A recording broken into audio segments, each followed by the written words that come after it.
आने वाली है होली। होली पर ये उपाय आप कर सकते हैं। आपको बहुत सारे उपाय बताएंगे। जो उपाय आपको सरल लगे, जो आपको अच्छा लगे, वो उपाय आप कर सकते हैं। अगर आपके घर में कोई गर्भवती स्त्री है तो होली के आसपास उनको घर से बाहर नहीं निकलना चाहिए, बाल खुले करके नहीं निकलना चाहिए। और अगर आपका शिशु है, नवजात शिशु है जो 1 महीने से ऊपर का नहीं है, तो उसको घर से बाहर बिल्कुल मत निकालो।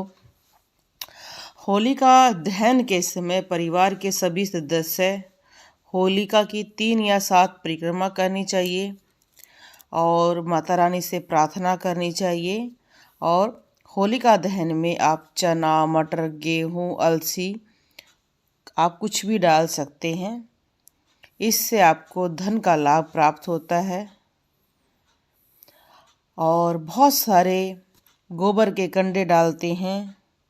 इन कंडों को बहन अपने भाई के ऊपर से 7 बार वार ले, या आपके घर में किसी को भी बुरी नज़र लगती है, कोई भी बच्चा है, बड़ा है, कोई भी सदस्य हो सकता है, तो गोबर के कंडे लें आप। कंडे आपके 2, 5, 7 जैसे भी आपको मिल जाते हैं, उनको 7 बार वारना है और उसको होलिका दहन में डाल देना है। होलिका दहन जब होता है तब हम एक छोटा सा उपाय ज़रूर करते हैं, जिससे हमारे घर में लंबे समय तक समस्याएं ना बने। होलिका दहन की रात एक हमें काला कपड़ा लेना है, उसमें थोड़े से काले तिल डालने हैं, 7 लौंग, 3 सुपारी, 50 ग्राम सरसों। यहाँ पर सरसों कहा गया है, राई नहीं कहा गया है, इस बात का ध्यान रखें। सरसों काली वाली सरसों ही यूज करनी है, पीली सरसों भी आती है या जिसको हम वो बारीक होती है वो यूज नहीं करनी, इसमें सरसों यूज करनी है। थोड़ी सी मिट्टी लेनी है आपको अपने घर की। एक पोटली बना लें और जितने भी सदस्य हैं, जैसे घड़ी को उल्टा घुमाते हैं, ऐसे सारे सदस्य पर से घुमाकर जब होली का दहन हो रहा है तो उस टाइम उसमें डाल दें और ये कहें कि हे होलिका माता, हे माता रानी, कोई भी हमारे घर में बुरी शक्ति आई है, क्योंकि होली के आसपास बहुत अंतर होते हैं, लोगों के घरों में बहुत दिक्कतें होती हैं, वो सभी इसी में जल जाए।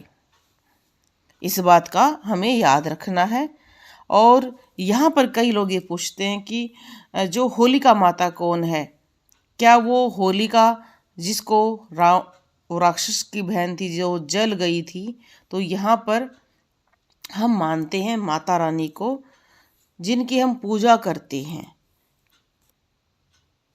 यहाँ पर बहुत सारे लोगों को पता है कि उसको ब्रह्मा जी का वरदान था, जो अपने उसको अग्नि नहीं जला सकती थी, पर बुरे कर्म से वो स्वयं जल गई। तो यहाँ पर होलिका में हम माता रानी को, जो जैसे ब्रह्मा जी के वरदान को व्यर्थ किया था, ऐसी ही हमारी अग्नि माता है, जिसको स्वाहा के नाम से सभी जानते हैं।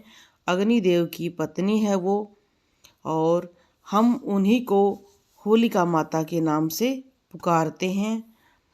होलिका दहन के समय होलिका में अगर आपके घर में कोई बीमार रहता है तो उस पर से थोड़ा सा कपूर वार कर घड़ी को उल्टा घुमाते हुए डालकर आएं, इससे उसकी बीमारी दूर होएगी। और होली का दिन इतना चमत्कारी होता है कि उस दिन आप कोई भी मंत्र जाप कर सकते हैं। कुछ ऐसे कार्य भी होते हैं जो आप बड़े आसानी से, सरलता से प्राप्त कर सकते हैं। अगर आपके घर में धन हानि ज़्यादा होती है तो आपको होलिका दहन के दिन मुख्य द्वार पर गुलाल छिड़ककर उस पर 2 मुख वाला दीपक जलाएं। दीपक जलाते समय धन हानि से बचाव की कामना करें, माता रानी की प्रार्थना करें। दीपक बुझ जाए तो उसे होली में डाल दें। यह क्रिया सावधानी से करें, श्रद्धापूर्वक करें। होली के दिन चौराहे के ऊपर कोई भी सामान रखा होता है उस पर पैर ना लगाएं, ध्यान से चलें। अपने कपड़ों का ध्यान रखें, अपने नाखून, बाल, कोई भी कपड़ा अगर आपको लगता है किसी ने काट लिया है तो तुरंत आप उसका निदान करें। उसका कैसे प्रयोग कर सकते हैं, जैसे ही आपको लगे, पता चल जाए। देखो हमारे छोटे छोटे बच्चे होते हैं, उनको भी पता नहीं चलता कि किस टाइम कोई हमारा बुरा चाहने वाला हमारा कपड़े काट ले गया, नाखून ले लिया उसने हमारा कुछ, या हमारा बाल ले लिए। तो अगर आपको उस दिन पता चलता है, दूसरे दिन पता चलता है, तो आपने क्या करना है, आपने एक नारियल लेना है, सूखा नारियल लेना है, और जिस पर भी ये प्रयोग हुआ है उसको 7 बार वार के आपको कहीं पर भी फेंक देना है, खुले मैदान में उसको फेंक देना है। और ये प्रयोग करते वक्त आपको हनुमान जी को याद करना है और उनके पंचमुखी रूप को टम टम टम टम टम टम टम टम टम करते हुए जाना है और कहना है कि हनुमान जी जो भी बुरी बला है वो दूर हो जाए।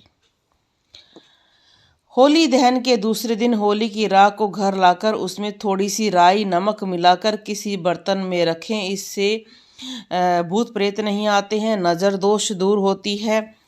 होली पर सुबह जल्दी उठे, स्नान करें, किसी भी शिव मंदिर में जाएं और शिव मंदिर पर आप जाकर साबुत सुपारी और हल्दी की गांठ के बारे में मैंने पहले भी वीडियो बना रखी है कि हर घर में होनी चाहिए। अगर आप चाहते हैं ना आपका घर भरा रहे अन्न धन से, तो गांठ जरूर रखनी चाहिए और शिव पर चढ़ाएं और मंगल की कामना करें। होली को हमारे पितरों का दिन भी माना जाता है, इसलिए इसके आसपास बहुत सारे लोगों की भैंस भी बीमार हो जाती है, तो उसकी भी नज़र उतारनी चाहिए। पितरों के कपड़े देने चाहिए और अपना बचाव भी रखना चाहिए। शाम के समय होलिका दहन की जो पूजा होती है वो करनी चाहिए, पर अगर कोई भी आपके घर में गर्भवती स्त्री है तो उसको ना लेकर जाएं। अगर आपकी शादी को 1 साल नहीं हुआ है तब भी आप होलिका दहन देखने मत जाएं। इन बातों की सावधानी रखें। और आपका बच्चा 1 साल से नीचे का है तो उसको भी होलिका दहन ना दिखाएं। और हाँ,